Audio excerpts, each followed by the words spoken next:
You're listening to Ka-Pow, the pop culture podcast. Comics, television, movies, and more. If it impacts fan culture, we have something to say about it. And now, your hosts, Jordan, Cliff, and Seth. Hey, welcome back to Ka-Pow, the pop culture podcast. We're here with Jordan Lowe. Cliff Barnes. I'm Seth. Good to see you guys through the magic of Zoom. All our patrons can see us through Zoom as well. Hello, That's right. Patrons. Thank you for patronizing us. They'll notice we're still wearing the same t-shirts that we have been for a while. You're killing, Cliff. $1 gets you access to our secret Facebook page. And we post the videos from these Zoom calls on there. We do a few fun things. You can vote in polls when someone doesn't die, like a day before we do one of these. And we have to do their one job immediately. If we ever anticipate a one job, we do a poll and let you vote in there. But that hasn't happened lately. But we'll get back to that soon. I was just going to mention a couple things I was watching, and I'm going to let you guys take over. I'm going to log off. Got some stuff to do, like sleep. You got to put some aloe vera on. I got a sunburn. I watched a couple things on HBO Max. First off, was there's a Perry Mason show on there. Mm-hmm. It's good, pretty good, with Matthew Reese from The Americans.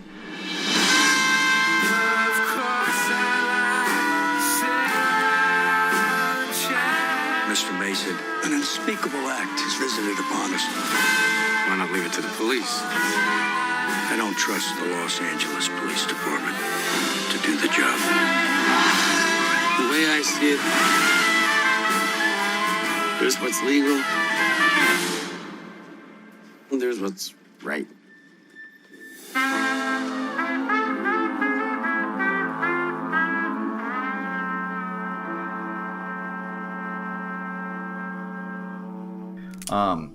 Pretty hard-boiled stuff. John Lithgow. It's not very your traditional Perry Mason. I mean, if you know what the IP they're using here, it was a lawyer. Right. I remember watching Perry Mason. I believe that it's going to get there. Right now, the character is more of a down on his luck detective. And it's like the 1930s, right? Yeah, something like that. I didn't quite get like what it earns from just using that name. Like, no young people are like know that name, and it has nothing to do with anything an older person would recognize. So, yeah, I didn't quite. This guy right here, pointing at me. I recognize the name, and I probably would have watched it anyway if you told me Matthew Reese was in a hardboiled detective thing, but. Perry Mason's a recognizable name still, even if people aren't totally sure what it is. They've heard it, and man, people love an IP. So, but it kind of turned me off. I'm like, I don't care about a Perry Mason reboot. But then I see the trailer, like, wow, that looks like a cool noir tough guy show. Yeah. And if you just say, hey, it's the tough guy noir show, I'm involved. But I was the opposite. I got turned off by it. The only thing I don't like about it, I haven't finished it yet. Watched 3 or 4 episodes, but. It's got Tatiana Maslany, I think her name was, from Orphan Black. Whatever her storyline, she's like some religious preacher of some kind, and it just that part of the show is not great, but the rest of it's good. The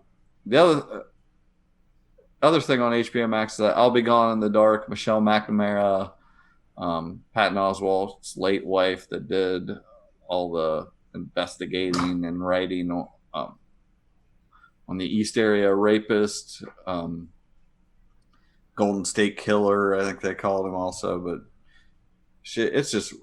it's very well done. I'm going to watch the last episode here soon, but I'd seen it all. Have you watched the last episode? I haven't seen the final one, but I've seen the first 5. Yeah.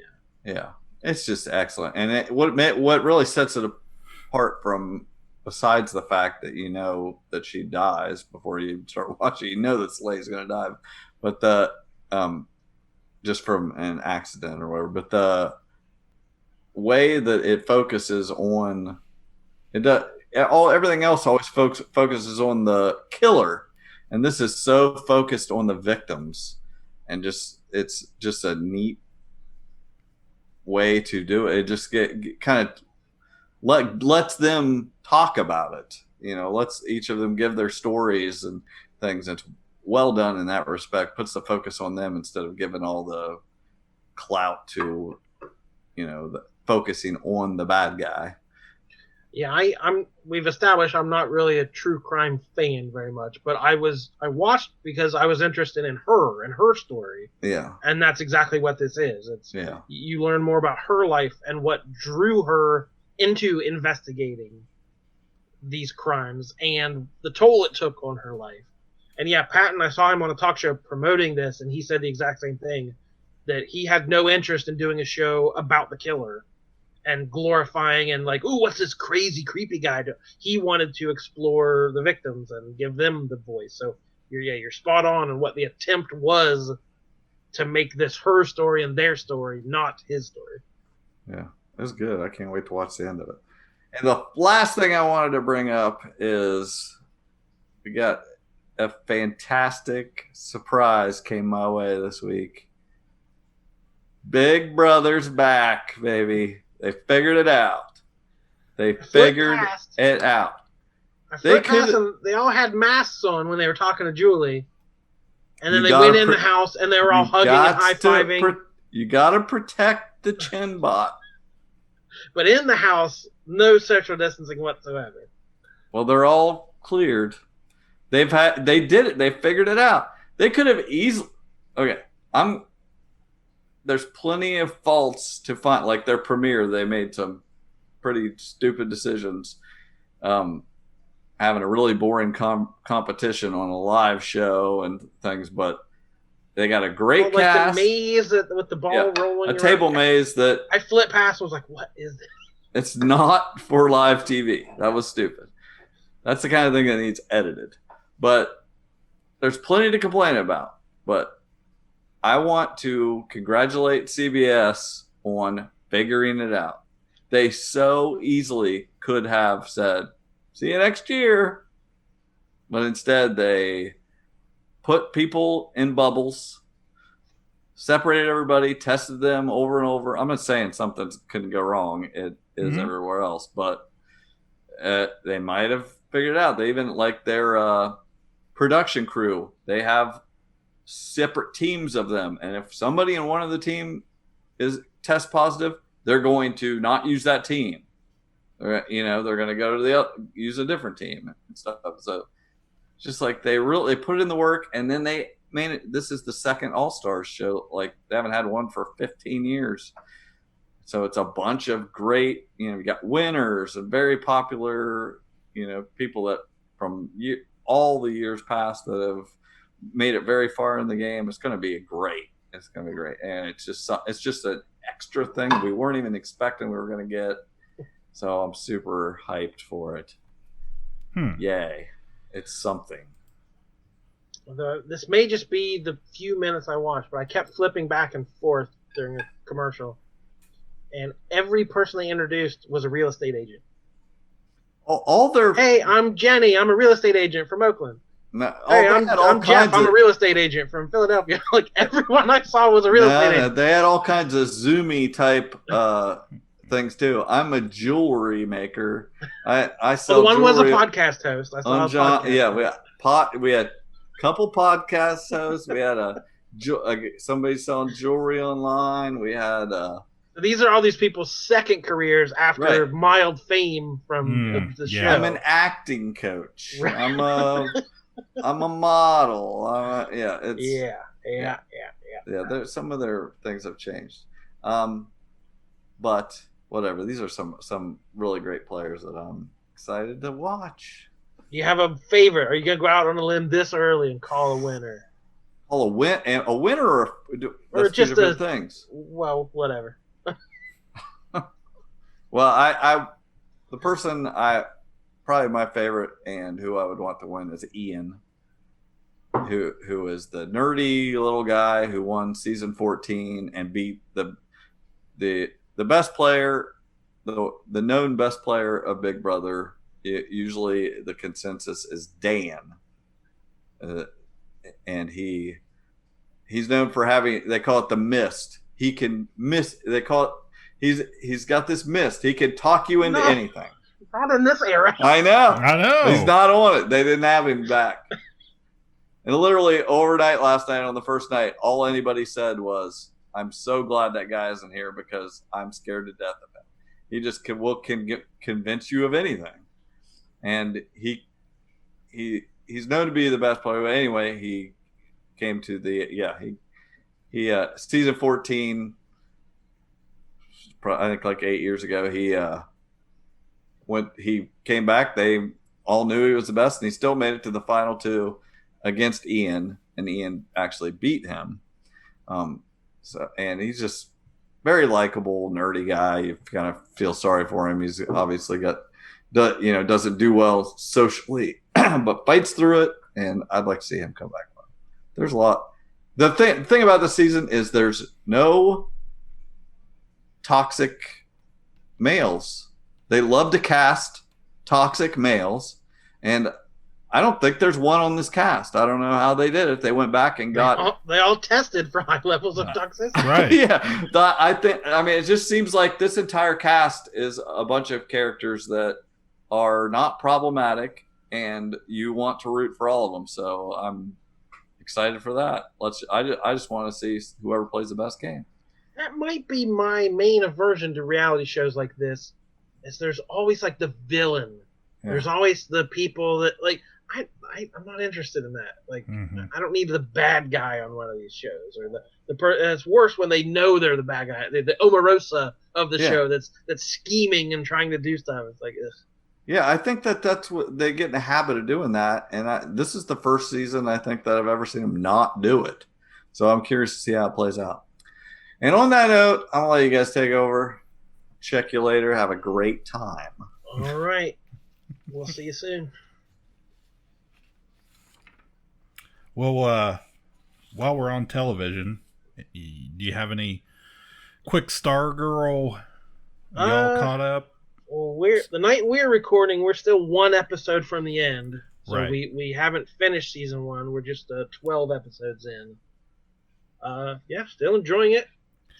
Still a good show. It's built it's killed people off. It's like introduced a ton of characters. It seems like they may not have known they were getting a second season, so it's just go for broke now. I love it. They're just throwing everything at it, and it's so different from a normal CW show that it takes forever for nothing to happen. There are a couple episodes ago when the Dragon King took his like hood off. I was like, holy crap, that's terrifying. But it's nice to watch one of these shows where, for a television show, the villains are villains. They're not good guys, but then they do something great with it to spoil this last episode, because it'll probably be a couple weeks before this comes out. To spoil that last episode when our young teenage Justice Society of America heroes discover, like, they hack in to the system to figure out finally what the Injustice Society is planning, what they're trying to do, and they're totally shocked. They're like, well, they want to it was all like fight global warming and get everyone free health care. It was Bernie Sanders as the head of the ISA. Yeah. And I was like, Stargirl. I'm watching it and I'm like, Stargirl's in the top 1% of superheroes. Yeah, I'm like, where's this going? Like, this, but it was a neat twist. Instead of, like we said from the beginning, the Injustice Society said we're trying to fight the injustices of the world. Yeah. Now they're doing it through evil schemes and mind control and turning people into zombies and killing them. But it's that they're not just straight evil bad guys. They Right. think they're trying to help America. Yeah. And I thought there's a metaphor in there somewhere of like them turning the middle of the country into Right. mindless zombies, but who knows? Yeah, and it's kind of funny that these are the things they're trying to do in those, like, those 6 Midwestern flyover states, as they're called. So I thought that was really good. But man, then to to really shake a young, the next generation is all about social justice and Right. fighting the good fight. Like, what a way to shake them and be like, wait, are they doing something good, or should we be stopping this? So yeah, maybe not the biggest twist in the world, but I thought it was interesting at least. for a CW superhero show, I've just highly enjoyed this season. It's just been so much fun and fresh, a fresh take on these types of DC shows that they've been putting out. Now, you have not watched any of Doom Patrol season 1 or 2, correct? No. So maybe we'll hold off on that. I'm not through it yet. There's one episode, I believe, yet to go on HBO Max. My biggest complaint is I'm having trouble. The season 2 is excellent, but I'm having trouble because normally I would watch it through the Roku. On a Roku app, and we still don't have the HBO Max Roku app, so I have to watch it on my phone, and then I watch bits and pieces at work, and I get interrupted, and it's just still trying to get through it. But it is very good. I love all the actors in it. And then where does that stack with Umbrella Academy? They had a little, have that same kind of vibe. They had a little Twitter feud going on there for a few days between the show, playfully between the two shows, that kind of ended. Doom Patrol had put out a little clip of Cyborg in character, and he's kind of twirling around an umbrella, like, hey, we did it first, we did it better type thing. But they're a little bit of the same flavor.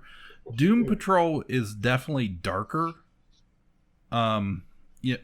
Definitely more adult, but this season has highly focused on the chief's daughter, who is this kind of ape girl named Dorothy. She dresses like Dorothy from The Wizard of Oz, but she is a infinite 12, probably not even 12, maybe 10 or 11-year-old. Who is actually like 100 years old. And we discover the chief, his whole point of doing the experiments on the Doom Patrol, the whole point of that was he was trying to preserve his own immortality through these experiments in order to take care of Dorothy, who he had her hidden for decades and decades on Danny the Street. And of course, in last season, Danny the Street got turned into Danny the Brick. And in this season, Danny the Brick, Dorothy, I think it was Dorothy, drops Danny and breaks him. So there's some weird, crazy, hard to explain stuff if you don't watch season 1 or even read some of the goofy, weird Grant Morrison type Doom Patrol stuff. So, but it is excellent. I just absolutely love that show. So definitely, I've been saying it for over a year now, go watch that show. And then I had just a quick little thing. I almost forgot about this. Our local theater here in Marietta, they were showing Ghostbusters. And did I tell you this, Jordan? You said you were going, but I didn't hear what your experience was like. So I decided, it was like, I think it was a Friday. Or maybe, well, anyways, there was a noon showing of Ghostbusters from, the original. And I had the day off work, and I was really just like, man, what are the chances that nobody will be there at a noon showing in the middle of the week? Carly was, of course, here, so I was like, hey, why don't we go see a movie? So we show up, Get there about 20 minutes before noon. Walk up there, door's locked. And I'm like, oh, great. Well, all right. So I go over to the other door, pull on it. It's all locked up. So I was kind of standing there. I was like, well, we're here on time, right? So here comes the manager. He opens up the door, in like total shock that somebody is there. He's like, well, is there any other car in the lot? Just his, I think. And so he's like, well, sorry, I forgot to unlock the door. And I was like, it's okay. So I go in, and there's one other kid working with him at the concession stands. So I walked over and I said, hey, give me 2 for the noon showing of Ghostbusters. And that kid looks me dead in the eye, and he goes, it's from 1984, right? So am I, son. So am I. I said, yes, I'm aware. I said, if it wasn't the one from 1984, trust me, we wouldn't be here right now. And he just kind of looked at me like, why are you watching this? But I have fun. I've talked about this before. No one in the building expected anyone to be there. No. I'm shocked that you were. That's kind of strange. Absolutely. But I've mentioned this before, that Ghostbusters is kind of the first movie I really have like a vivid memory of going to see. My aunt took me in 84. I was like 5 years old to see it. And it was always a fond memory. It was always one of my favorite movies. It was in the first 3 VHS cassette tapes we had purchased when we got a VCR in the sometime after that. So I'd watched it over and over and over. I had the soundtrack on a record. It was a big deal when I was a kid. So my daughter, apparently, I did not realize this, she had never watched the entire movie. So I was like, well, she was like, yeah, let's go see Ghostbusters. I was like, okay, great. So we go in, we watch it. They run about a 30-minute featurette before the movie starts on the making of Ghostbusters. Really? Showing behind-the-scenes interviews and footage. And then they have Ivan Reitman there with talking to Bill Murray and Dan Aykroyd and Sigourney Weaver, and they're talking about the experience and just having a blast about it. So that was really great. He was there with his son, Ivan Reitman's son, that did the Jason that did the upcoming new Ghostbusters movie that's done, but waiting for things to open up again. So they were talking about that, and he's like, yeah, I had my dad on set, and it was nice to be able to talk to him about, his opinion, how would he do it, and it was very cool, except for the fact that they showed basically every great part of the movie before we watched the movie. So yeah, probably made for those revival houses and like fan showings and gather, not made for the casual younger audience. For the 13-year-old who'd never sat through the movie before. Yeah. So, but we watched the whole movie. We got done. I said, well, what do you think? And she's like, she loved it. She just absolutely, she wasn't like it was dumb. It was dated. Awesome. Nothing. There was a jump scare in there for her, which I thought was hilarious. The scene where Dana is in her apartment and that Zool hand grabs her through the recliner. Yeah. She jumped out of her chair. I was just absolutely loving it. So we had a blast that day. I loved the experience. It was great. We went in, I took like, Clorox wipes with us. We wiped down our seats before we sat down and everything. We were the only people in there. I had to make them. I did a Seth, and like we went in, sat down, found our seats, wiped them all down, and then I was like, "Man, it's kind of hot in here." So then I went back out. The manager and the kid are like sitting off to the side on their phones. Just there's nobody else there. I'm like, "Hey, can you turn the air on?" So he was very nice. He came in, blasted the air conditioning, so it was great after that. Just a really nice experience for. Theater experience for who knows how long till the next time we'll get to do that again, but I was really happy that Carly really enjoyed it, and it was a really nice experience with her. But I almost forgot to talk about that on that podcast. I meant to a while ago, but hadn't gotten to it. they've been playing movies I would love to experience on the big screen, but I don't know. I just can't pull the trigger heading down there on a weekend. Yeah, and I want to say it wasn't even a week. Maybe it was a Friday when we went, I guess. Yeah, maybe. I think they're only open Friday, Saturday, Sunday. But now I think they've closed up again. I don't think they're showing even those anymore. So, anyways. You were the only one to come. I was the only one. There was no reason to be there. They only made $10 the whole experiment. Right. Right. So, you got any other TV before we kind of... Not really. I just watched that Todd McFarlane documentary on Sci-Fi Channel. Mm-hmm. They've been doing this a couple weeks ago. Would have been San Diego Comic-Con, right? For the year. So they've been doing a whole block. They've been showing a lot of Marvel movies on there and doing some. They've got a couple like shows they do, nerdy quote unquote type shows. So they premiered it one night. Todd McFarlane : Like Hell I Won't. So a documentary is mostly about Spawn 300 and hitting, he broke the record for longest running independent comic book. So it was kind of the month leading up to that, the deadline, him getting all the artists together to help pitch in.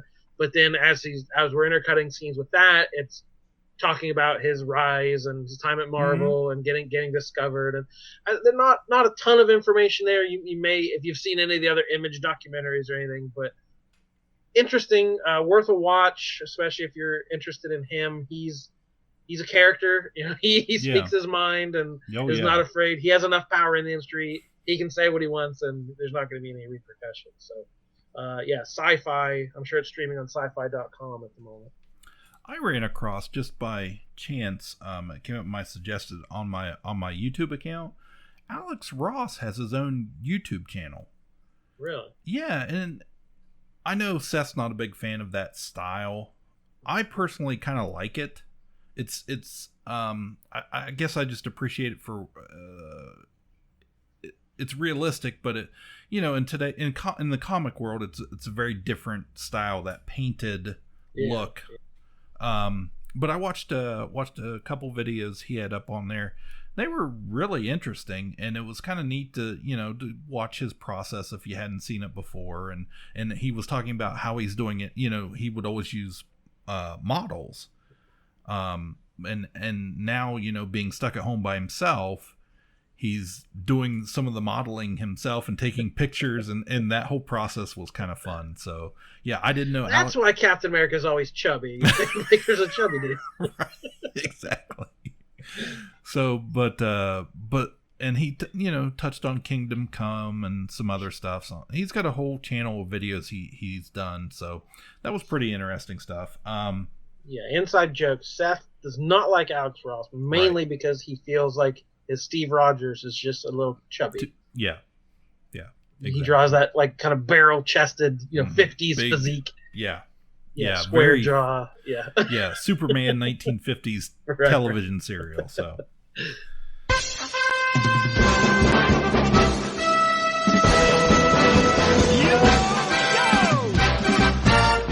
Autobots, roll out!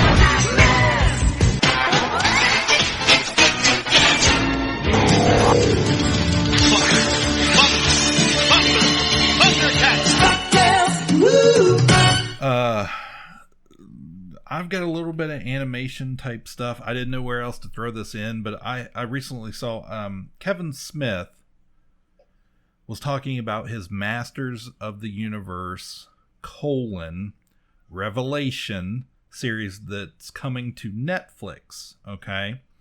He was talking about it on his podcast. He was mentioning it, and that the recording sessions are apparently done with that. And I guess maybe I forgot or just didn't run into this information on the voice cast for this thing, because the cast is pretty epic. Yeah, and I highly enjoyed that She-Ra series. Now I know it's a totally different tone and subject matter, but that She-Ra series they did on Netflix, as it went on, the more and more I liked it, the more and more I got into it and excited about it. But this one, man, I was looking at this, and Sarah Michelle Gellar, Mark Hamill, and Chris Wood are the stars of it. Geller will voice Tila, Hamill as Skeletor, and Wood as Prince Adam He-Man. And then it's got Lena Headey as Evil Lynn, Liam Cunningham as Man-at-Arms, Griffin Newman, Orko, Stephen Root, I love Stephen Root, as Cringer, Diedrich Bader, who's done a lot of Batman voice work, as King Randor, and Alicia Silverstone as Queen Marlena. And then the last one is Susan Eisenberg as the Sorceress. And I was just like, man, this is great voice casting. It was Jason Mewes playing. Exactly. He's probably Stinkor. I'm gonna guess Stinkor. I would say Fisto. But this is set to premiere in 2021, coming to Netflix. No premiere date yet, but man, I was just like, we just hadn't talked about it, so I wanted to touch on it because a few episodes back, we were doing that toy episode, and I'd recently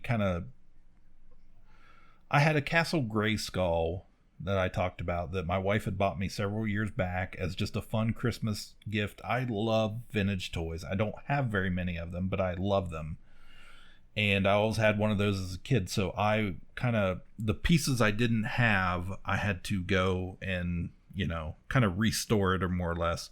And it was a lot of fun. So it kind of got me excited. I joined a couple Motu Masters of the Universe Facebook groups while I was doing that to kind of research what I needed and that type of stuff. So those are still my Facebook. So it's still like in, my world at the moment, fresh on the mind. But I came into Asylum there not too long ago and had picked up that He-Man and the Masters of the Multiverse 6-series set because I didn't know it even existed. Came out last fall. Like on my birthday last year, it came out, apparently. Released. They've done a couple, DC has the rights at the moment with He-Man. They've done a couple miniseries, and I thought, okay, they've kind of done as much as they could do. It's like, wait a minute, let's go through the multiverse. I'm like, okay, that's a hit anytime. Yeah. Especially for a property that's been around that long with so many incarnations you can play off of.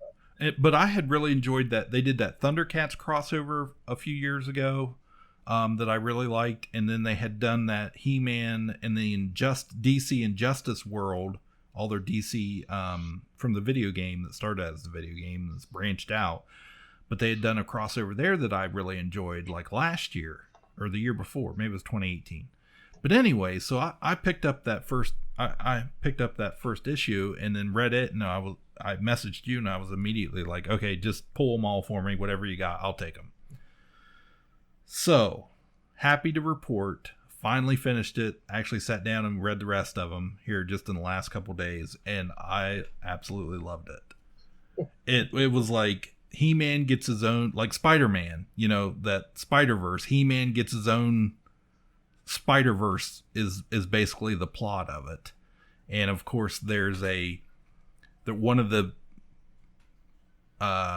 dimensions is a anti-Eternia dimension, and we get the anti-Eternia He-Man, who is like almost devoid of color, and he goes on a murderous rampage throughout the multiverse and trying to kill all the other He-Men to collect the Power Sword to unlock all the hidden secrets of Grayskull and all that type of plot device. And that world also has the good Skeletor, right? Was that right? The idea? Yeah. So in this, the He-Man from the 1987 movie Masters of the Universe, and like this little like pocket-sized He-Man toy. I don't know exactly where he's from, but he was hilarious. Along with like Gwildor, they recruit Prince Cawdor, before he becomes Skeletor, whatever dimension there, where he is still he's a goof off little brother to King Randor. if you're not familiar with some of the other stories of Motu and only the cartoon series, Prince Keldor was pre-Skeletor. He was Randor's brother before he went bad. So that's kind of in a lot of the multiverses. They run with that. Let's see. So they recruit Prince Keldor to save the universe and defeat the anti-He-Man as the plan. I liked it because it had all the different... It had like the 90s Space He-Man that was short-lived. Of course, the classic cartoon world, where they're always teaching each other lessons. It's a running joke. Then it had, like we said, the 87 movie world. It had the He-Man world from the original mini comics before the cartoon came out.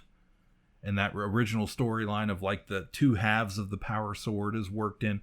Like everything in that whole, if it's had He-Man on it, they've pretty much incorporated it into this book. So, and we didn't have to bother. I like the, He-Man versus Thundercats and all that, because I like that too. But it was nice because it was just a He-Man book, but it was still kind of a crossover. So, anyways, I read all that.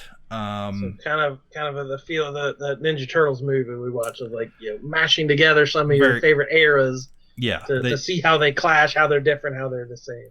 Yeah, so they do that whole thing, and I loved it. Did you get the same note from Michael about that he says he should have been on that Ninja Turtles episode? No, because he listened to it and he said he was yelling at us because he knew everything we didn't. Because there was a lot of stuff like, now when did that happen? I'm not sure what series was that from. He said he knew every fact that we did not, and he was very upset that he was not involved in that. He's too busy. You don't want a podcast. That's the price you pay. You yell at us through your headphones, through your cell phone player, whatever. But yeah, and then in conjunction, I've just had all this Motu stuff I wanted to get out. Mattel, speaking of vintage toys lines, Mattel released the first wave of a Walmart exclusive Masters of the Universe Origins line. Same scale as the classic original toy line, 5.5 inches, and updated for a new generation. It's a thing that they're doing now. He-Man, Skeletor, Man-at-Arms, Teela, Evil Lyn, Beastman, Battle Cat, and a Prince Adam with Sky Sled set. And I gotta tell you, they look pretty cool. Yeah. They've been flying off shelves. People, collectors are ticked off, because the usual toy distribution problems of today. Nobody can find them. If they do, one scalper goes in, buys up everything there is, resells it on eBay. So taking some of the fun, because people our age, we buy this stuff for fun. Yeah, those would be perfect scale for your castle. You can fill up your castle. That was actually because I'd been looking. We have a local in our mall. We have a local vintage toy store, classic plastic toys, and he's had a few here and there. That's actually where my Grayskull came from. And I was down there the other day, and Carly and I stopped in, and they had like the battle armor He-Man, and Tony had a battle armor Skeletor and some various figures that had a Snake Mountain, not complete, but they had one of those. And I was like, oh man, that's cool. I really should get, maybe get some figures, more figures to go along with it. But then these came out, and I was like, man, should I just do I want to spend that money just to have it? But yeah. I've gotten sucked into these Facebook groups where everybody's so excited about finding these toys. Just when you were a kid, it was an exciting thing. There was that one you were looking for. So yeah, I got sucked in it when they did the G.I. Joe 25th anniversary figures that looked like the original cards. Yep. and they reissued all the figures. I bought way too many of those. It's exactly the same thing. But so I was going to mention just how that vintage stuff, those remakes have become a big market again in your Targets and your Walmarts or, whatever. And there's specialty toy stores where you pay a little bit more money because they bought them up and you can still get them. But for the collectors, for people our age that grew up with that stuff, it's still a lot of fun. Target just had, last year they had the Star Wars Kenner retro line came out, and they were, the gimmick was we used the original Star Wars molds from 1977, and the figures looked very accurate for what they were. There were a few improvements, but the one figure out of there that everybody always wanted, the Grand Moff Tarkin that Kenner never made, they included that Grand Moff Tarkin in that vintage look, 77, but you had to buy like some remake video or board game for $30 to get the little figure you wanted. So people weren't happy with that. Well, they just released with the 40th anniversary of Empire. They did the exact same thing. They did a small collection of those original figures, Empire Strikes Back 40th anniversary, 3 3/4 inch series figures, and it was Bespin Luke and Hoth Han Solo, and I think Hoth Princess Leia, all the Lando, all those from Empire. But then they did the exact same thing. They came out with a Luke Skywalker snowspeeder pilot with the visor down, the orange visor goggles down, more accurate that everybody always wanted, and they put it with another stupid board game reproduction. I saw it down at the mall at a bookstore, and I was like, man, that is awesome, that figure, but I'm not paying $30 for this dumb game that I don't want. But again, people were buying them up. It was a huge hit. I didn't see a lot of I'm sure there was, but I didn't see a lot of criticism. It was mainly just people were really excited and happy to be able to go and find those figures at, $14, $15 a pop, rather than try and spend a whole heck of a lot more on those vintage figures. Right. So especially if you just want them as a display piece and just to put on your desk at the work or whatever you want them for. I'm not trying to resell them or anything like that, and nothing against those vintage collectors. I love vintage stuff, but I think it's a fun thing to get a reissue that looks like those old toys from when we were kids. And the new stuff's great, and of course it looks better, the moldings are better, they're more posable and all that, but I don't think that's always what we want.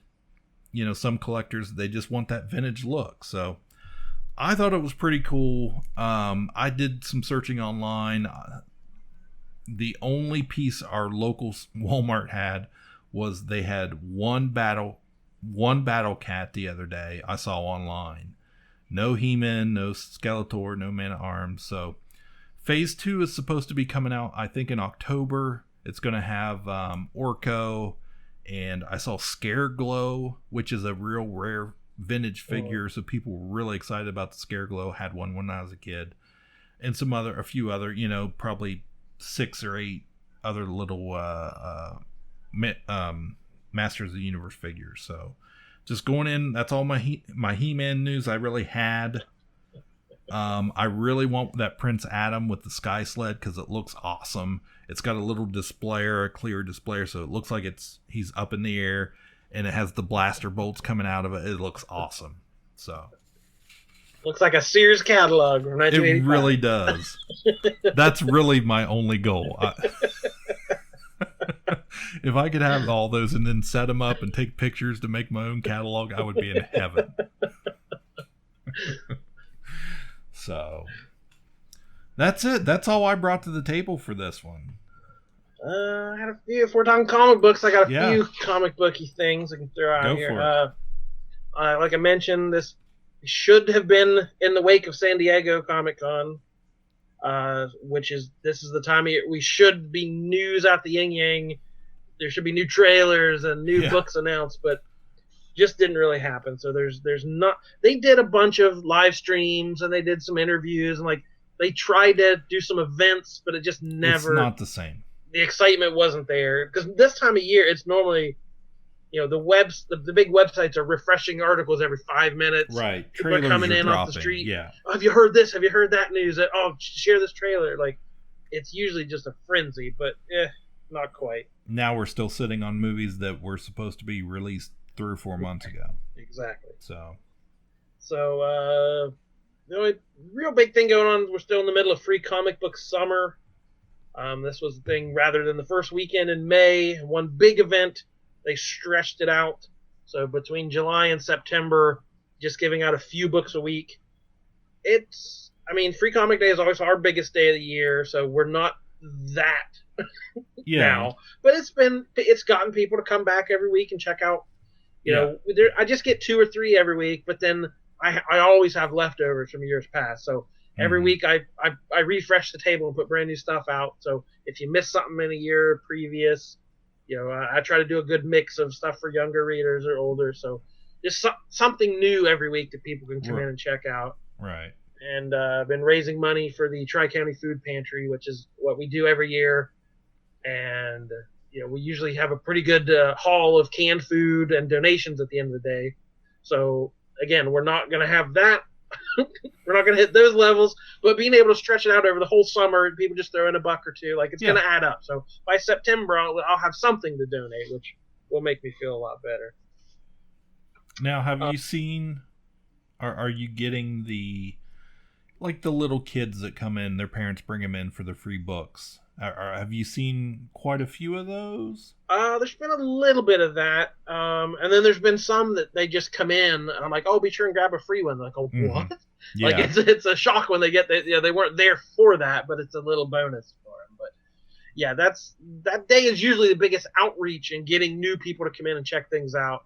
And again, it's hard to get people out and about right now. Right. And I don't blame anyone for staying home, as you probably should. But, this is just a little shot in the arm, a little something to get things out promoting. And then even the thing, the book that Robert Kirkman put out, Firepower, his new book, Walking Dead creator, kind of a kung fu action adventure story. He did a free comic. And I've had, I think 3 people this week add to their pull list. So, well, that's good, yeah. So, yeah, the promotional aspect is working and, to some degree. As I said, it's never going to be what it normally is, but we're trying. Probably the biggest announcement, I'm guessing, that would have come out of San Diego was the Rorschach book that's coming. Be October 13th from Tom King and Jorge Fornes. It's going to be a 12-issue Black Label series. Spin-off of The Watchmen. We're not quite sure. I believe it is in the same continuity. And it's set in 2020. I know that for sure. But no one's entirely sure. Is it the Watchmen from Doomsday Clock? The Rorschach from Doomsday Clock? Or is it somehow a story about Walter Kovacs? We don't quite know. The cover was amazing. It looked like a 70s paperback adventure. But I don't know. It was a wonderful cover. But again, there's going to be Watchmen purists that don't like the idea of a spinoff and cashing in again. But I said the HBO show, I was kind of against it, but it knocked it out of the park. So I'm all for a Rorschach miniseries. As good as that thing was, I think they had to try something to kind of ride those coattails. People were, when people get interested, you only have a certain amount of time when you're not just hardcore comic fans, but when the general public says, wow, that was really good, I'm really interested in that. So you got to take advantage of that. And Tom King has said it's really for this era. The original Watchmen was, during Cold War, fear of nuclear war, the Russians, that kind of thing. He says this is a very of 2020 story. So we'll see what that means.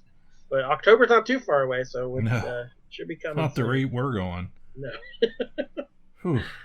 Probably the biggest story going on right now is the Joker war going on in the Batman books. Mm-hmm. So this one's going on in the main Batman series, and it's already crossed over into Batgirl and Nightwing and Detective. So you don't have to read all those, but this is kind of the main series. Is this the 3 Jokers? No, that's coming out later. Okay. So this one was set up. There was a story introduced a character called the Designer. It was a brand new villain. All the speculators were out. It's a brand new character. We got to get the Designer's first appearance.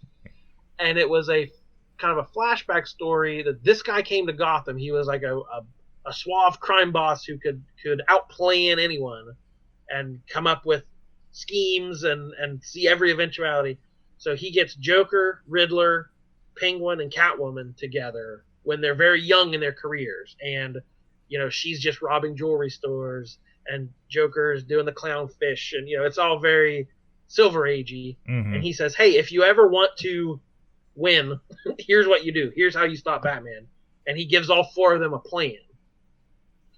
And it was basically, Selina could have become the richest woman in Gotham if she did this. And the Riddler could have had the most unsolvable riddle ever and whatever. So I won't spoil what happens, but he tries to give the Joker a plan, and it does not go well. The Joker, he underestimates the Joker. And that Silver Age Joker wasn't quite what he would become. But so that's the idea. Joker takes the Designer and does something else with it. Was all I will say. So that leads into the Joker war, and he kind of comes at Batman in a way he never has before. So we'll say that. And it's been a pretty good seller, and I'm intrigued. I've enjoyed it so far. There's been a whole lot of, last Joker stories or the biggest blow up Batman and Joker ever had, and that's kind of the same advertisement we got for this one. But this one seems like it kind of is. It seems like a big deal. I don't know where it ends or how it undoes some of the stuff it's doing at the moment. But for now, and it's going to lead into we're into like issue 96, 97, so it's going to all pay off in Batman 100, big anniversary issue. Did I see there's a Robin 80th anniversary book coming too? That one already came out. Okay, they did that's that already for been several.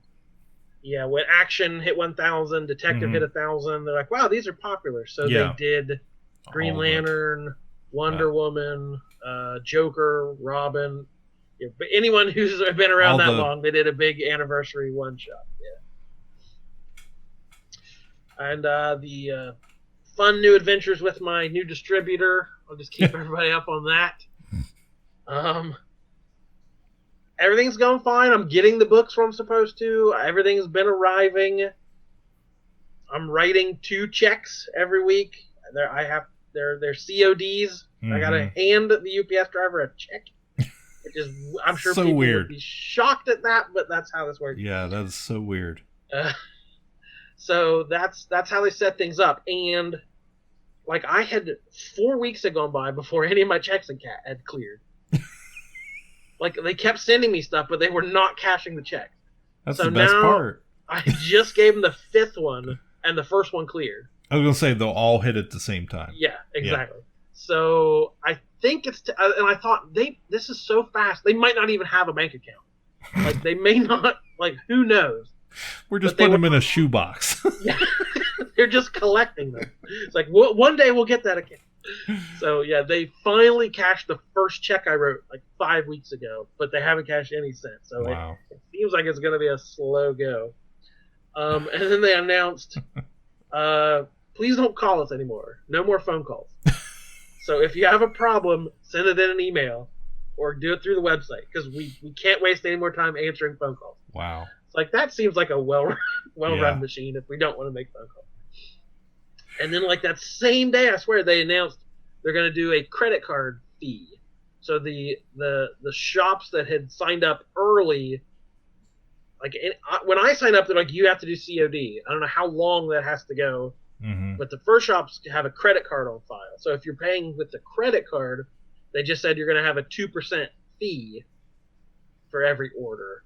because the COD, there's like a $7 flat fee on every box for every shipment. Yeah. So it's kind of like, well, which would be more, the 2% of your order or the $7? Depends on how much you order. Yeah, exactly. But that's been one of the problems, people complaining about the shipping. There was a fifth Wednesday of the month, this previous month, which usually means there's not a whole lot of product. There's everything is scheduled for 4 Wednesdays. So I got like $30 worth of DC books that Wednesday, and the shipping was $17. So there's no way to make a profit on that small amount of books. Yeah. And I know I'm a small store, but everyone's going to have the same problems at some sort of scale. So a normal week, couple $100, $17 box, okay, that I can absorb that, but that's one. That's a pretty big hit on a $30 box. Yeah. And then they announced, this was the one that got most people annoyed, a new final order cutoff. So every Monday, you had your last chance to adjust orders. You could go in, raise them, lower them before, and it was about 3 weeks before things hit. You had the final order cutoff, and that was all you would get an email like the week before saying what was on that week's list, but the list wasn't confirmed until Friday at noon. They might add something or delete something. Yeah. So you really couldn't start doing it until Friday. But then you had till Monday at like midnight. You had all day Monday to do it. Well, these guys just announced the new FOC is now Sunday at midnight. So most people are used to doing it on Friday. So now you have to do it on the weekend, basically. Yeah. And not every shop is open on the weekend, or if the boss maybe doesn't work Saturday and Sunday and they have somebody else in there. Well, not like it's thrown everybody's schedules completely off of when they have to sit and do this paperwork, because they want to get things shipped a little faster, so they want that extra 24 hours to get things settled. So yeah, but man, anytime something that important when you schedule it to be done on the weekend's a bad idea. Yeah. And I always did it on Monday, and that's all I did on Monday. I went over the list, I double checked all the numbers, I made sure everything was correct, and now I've been closed on Monday since we reopened. So I do that. I do it on Saturday. It takes me most of the day Saturday. So now I'm going to have to start doing it a little bit earlier. But again, that's the people who just come in shop don't know that or care. But it's just one more little thing. Like, these were supposed to be this is the new competition. This is going to make the industry, run a lot smoother. And it's just, they've kind of been putting up little blocks. But there's one thing they have done. When you get, your books come in and you're missing a couple copies of something, or something got damaged, I always had to send an email to Diamond. So to my customer service rep, I would send an email every Tuesday. Hey, I was shorted 2 copies of Batman, whatever, put the order code on, and I had 5 damaged copies of X-Men, whatever, and had cut and paste the actual order number, send it in. He would process it, send a confirmation back. Okay. Well, the new people, they put it all on the website. So you go to your invoice on your page, and you can just click. There's 2 copies of this and 3 copies of that. Click shorted, and it gets processed immediately.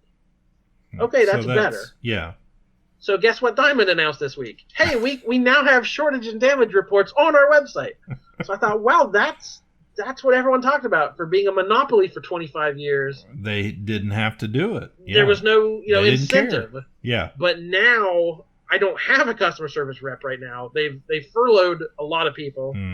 So they have a lot of emails coming in every week and not a lot of people to answer them. So they said, hey, that's a better way to do it. So they innovated and they changed things and they improved things.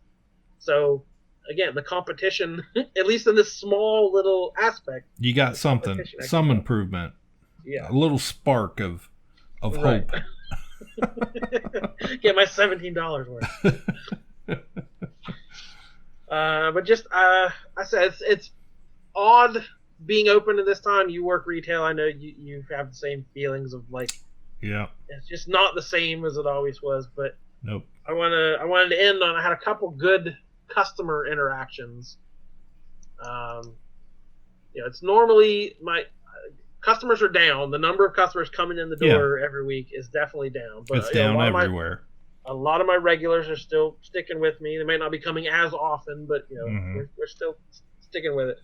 But within the last couple weeks, I had a couple good customers I'd never seen before. That just both of them made my day, and the second one topped it. So the first one was a woman came in, and she acted like there's people like, I've got a really weird question. It's like, this is a comic shop. There's no weird questions. Like, I'm used.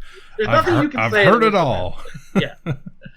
So she said, I'm taking a class right now, and we're talking as like something feminism and pop culture or some kind of I don't know if that's the whole class, but that was the assignment. Yeah. You were supposed to pick a fictional character and compare and contrast something from years ago and something from current. So she wanted to do Wonder Woman. Mm-hmm. Easy. Said, I know she's been around forever, and there'd be a big change between where she was and where she is now. I was like, so she said, I'm just looking for something. Do you have any old Wonder Woman comics? I was like, I don't really have a ton of the really old stuff. And she was talking about the assignment. Like, yeah, I just thought she'd be interesting. And I said, oh, yeah, she definitely has an interesting origin story. I was like, do you know? I'm trying not to nerd-splain or mansplain. Right. I'm like, because I didn't know how much she knew about the character. And you don't want to scare her and run her out of the store. Right. But I was like, do you know anything about the creator? No, I don't. And I was like, well, he has kind of an interesting story. And I started telling her that story, and then she was asking questions. And like I said, now, in the 40s, she was kind of invented as a feminist character, and then the creator felt this way.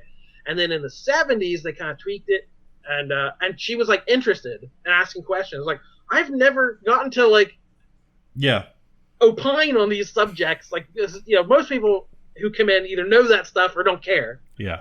And I was like, wow, there's someone that is interested in my field of knowledge. She's actually listening, and I'm telling her things she didn't know. That's amazing.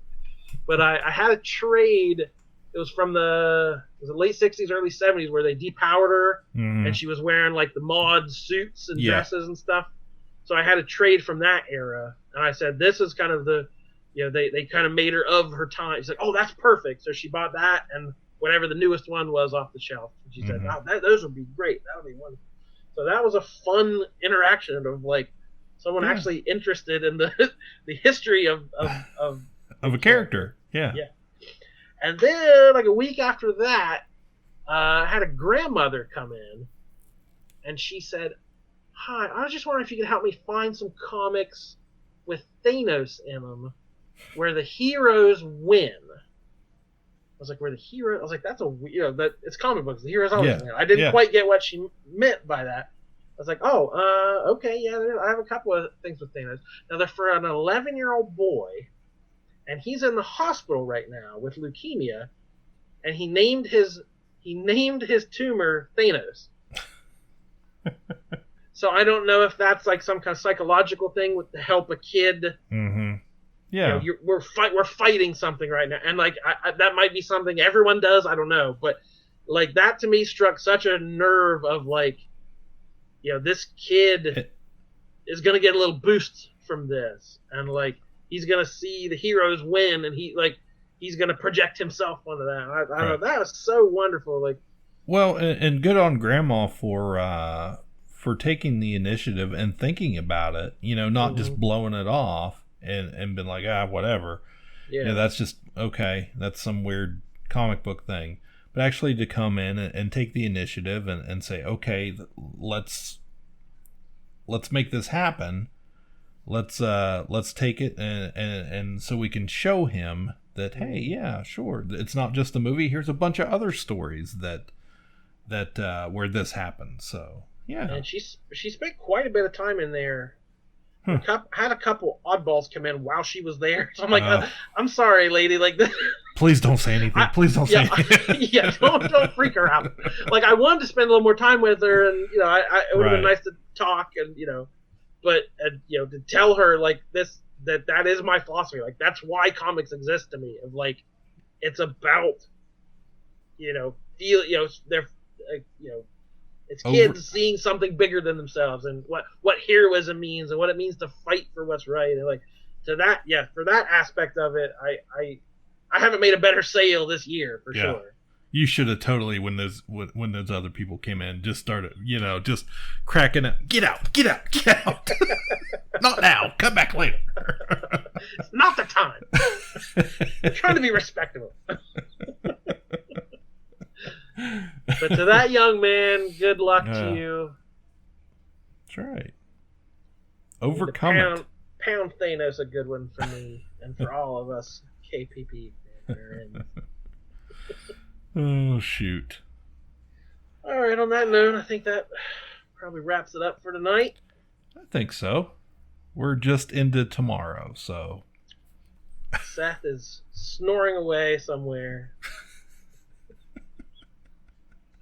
Sunburn. He probably can't sleep. He's so sunburned. He's probably covered in like aloe gel, just head to toe. It's on the back. He's in one of those Westworld baths. Like.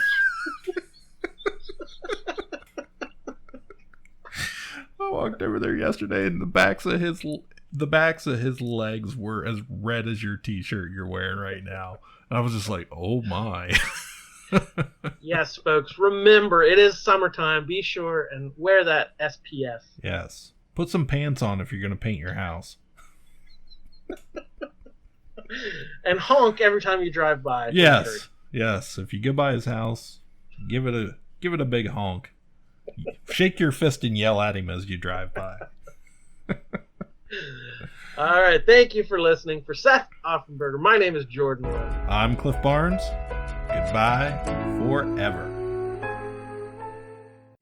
Ka-Pow, the pop cultured podcast, is intended for entertainment and information purposes only. Sounds, music, and clips played during the podcast are property of copyright holders. All original content is property of www.udownwithkpp.com. If you enjoyed this podcast, please subscribe and leave a comment. Ka-Pow, the pop cultured podcast, is available on Apple Podcasts, Google Podcasts, Podbean, Spotify, and wherever podcasts can be found. You can connect with us through social media on Facebook, YouTube, at the Ka-Pow Podcast on Twitter, or email the show, Ka-Pow, the pop cultured podcast, @gmail.com. If you really want to go the extra mile, please sign up to be a patron through the Podbean app or our website, www.udownwithkpp.com, to receive special content and early access to some episodes. We are grateful to anyone that chooses to contribute, but please know that most of our content will always remain free, so please continue to like, comment, and share.